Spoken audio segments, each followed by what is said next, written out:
ആദ്യത്തെ തറാവിയും കഴിഞ്ഞ് രാത്രി തന്നെ ഞങ്ങൾ വീട് വിട്ടൊന്ന് ഇറങ്ങാണ് കേട്ടോ. എങ്ങോട്ടാണെന്നല്ലേ? എങ്ങോട്ടാ പോണേ? ഭക്ഷണം കഴിക്കാനോ? എന്തിന്?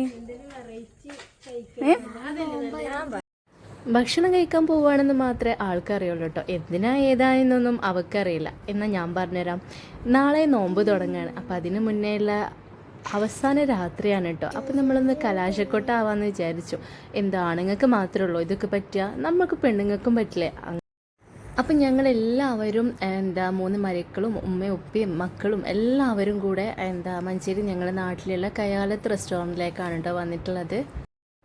ഇനി പുറത്ത് പോയി ഭക്ഷണം കഴിക്കുക എന്ന് പറയുന്നത് ഒരു മാസം കഴിയണ്ടേ? നോമ്പും കാര്യങ്ങളൊക്കെ കഴിഞ്ഞിട്ടല്ലേ നമുക്ക് പറ്റുള്ളൂ. അപ്പോൾ അതിന് മുന്നേ ഒരു കലാശക്കൊട്ടാവാമെന്ന് വിചാരിച്ചു കേട്ടോ. അപ്പോൾ എന്തായാലും ഞങ്ങൾ തറാവിയൊക്കെ കഴിഞ്ഞതിന് ശേഷമാണ് കേട്ടോ ഇറങ്ങിയിട്ടുണ്ടായിരുന്നത്. ഒരു 10 മണിയൊക്കെ ആയിട്ടുണ്ട്. എപ്പോഴും വീട്ടിലിരുന്ന് സമയം ചിലവഴിക്കുന്ന നമ്മൾ പെണ്ണുങ്ങൾക്ക് ഇതുപോലൊരു ഔട്ടിങ് ഇടയ്ക്കൊക്കെ നല്ലതല്ലേ?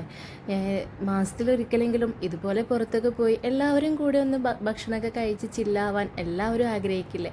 അങ്ങനെ ഞങ്ങളുടെ ഫുഡ് അടിയൊക്കെ കഴിഞ്ഞ് രാത്രി 11 മണിയൊക്കെ ആയിട്ടുണ്ട്. 11-11:30 ആയിട്ടുണ്ട് ഞങ്ങൾ തിരിച്ച് വീട്ടിലെത്തിയപ്പോൾ. അപ്പോൾ എന്തായാലും നാളെ നോമ്പിന് വേണ്ടിയിട്ട് പുലർച്ചയ്ക്ക് എഴുന്നേൽക്കാനുള്ളതാണ്. അപ്പോൾ ഗുഡ് നൈറ്റ്.